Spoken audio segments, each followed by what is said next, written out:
So, one question I get asked a lot across social media about getting started on YouTube is... Got any tips? Any tips? Have you got any tips? Got any tips? Got any tips? Hey, I was wondering if you had any tips. Can you help me with some YouTube tips? I'm absolutely deplorable. Do you have any tips?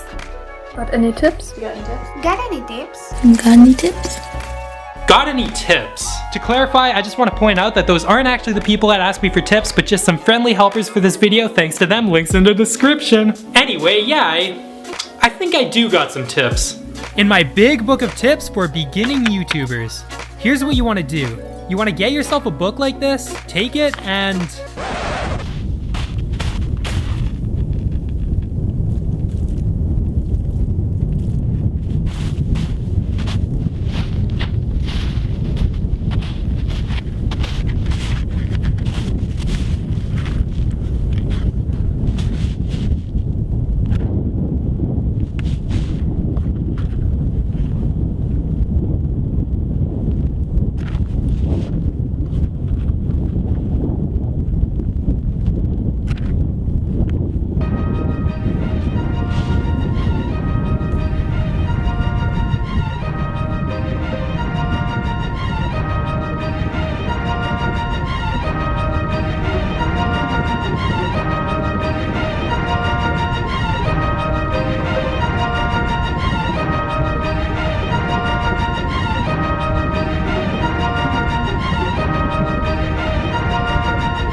No! You don't need a big book of tips telling you how to get started on YouTube.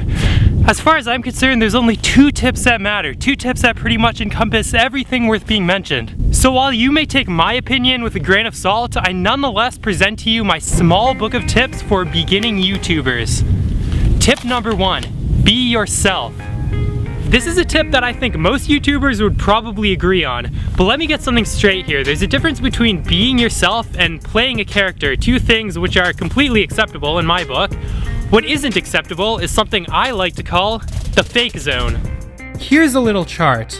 On one side you have being yourself. This could refer to YouTubers such as D-Fizzy, Tyler Oakley, Casey Neistat, etc.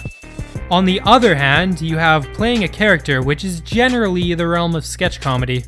Here, you have people like How To Basic, Miranda Sings, TV Filthy Frank, which I wrote wrong here, but you get the idea.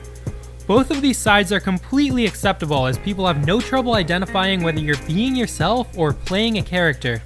It's when you end up in the fake zone that things go wrong. Maybe you're trying to create an interesting character and somehow incorporate them into your own personal life. While that might work, you're probably just going to start confusing people and end up somewhere here in the fake zone and as a result, get called out for it. If you're trying to be yourself but don't think you're interesting enough for YouTube, I don't think that's ever a good thing. That's when you start to construct a slight character in order to enhance a personality that you don't think is good enough, and therefore you end up somewhere here in the fake zone and people are going to call you out for it. So the moral of the story here is, pick a side and don't end up in the fake zone. Another thing about being yourself is the being yourself part. As far as I'm concerned, people are always going to judge you no matter who you are, how awesome you are, what you're doing. Unfortunately, when it comes to video networking sites such as YouTube, there's just many more judgmental people that can find you and thus judge you. When it comes down to it, don't worry about what people are going to think about you completely being yourself. There's always going to be someone out there that has nothing better to do than judge somebody else. It's just a harsh reality. Welcome to the real world. Embrace your weirdness, embrace your looks, embrace yourself. Whenever it comes to making videos, I've never really held back, and as a result, certain people might think I'm kinda weird, but at least I'm being myself. Just take a look at these clips of me from various videos over the years. Embarrassing, but whatever.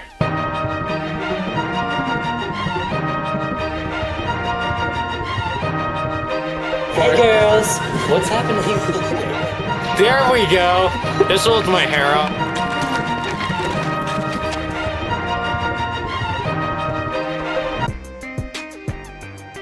Tip number 2, stay true to yourself.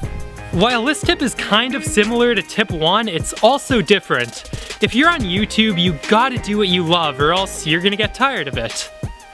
You might be wondering why I keep moving around in this video. Well, the truth is I love combines.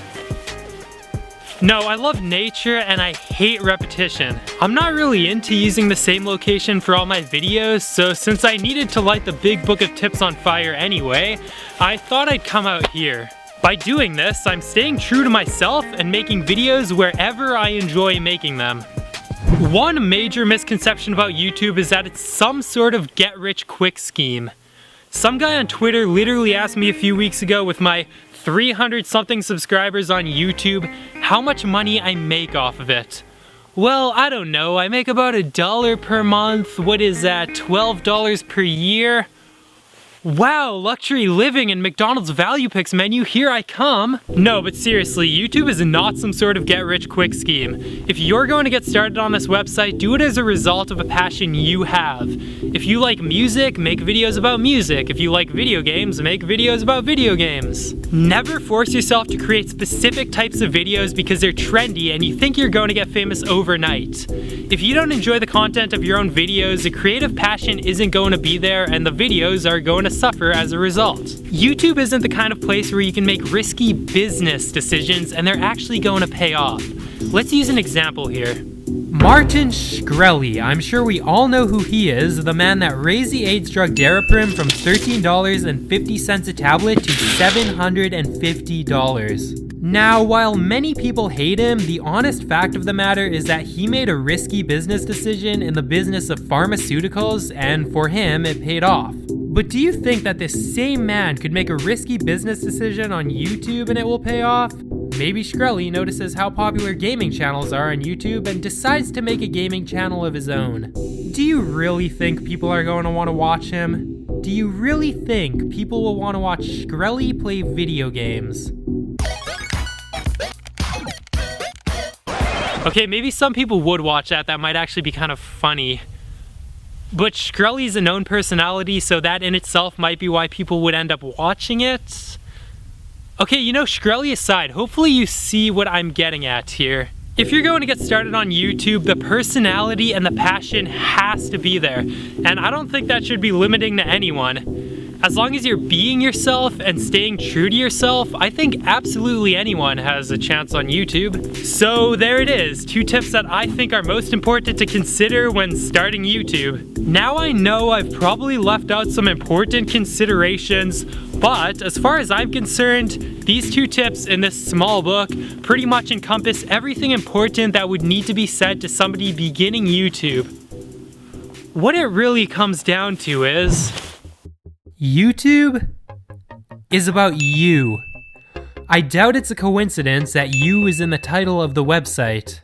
If you're going to do YouTube, do what you want to do. Do it how you want to do it. Do it where you want to do it. But in the end, just remember, do you.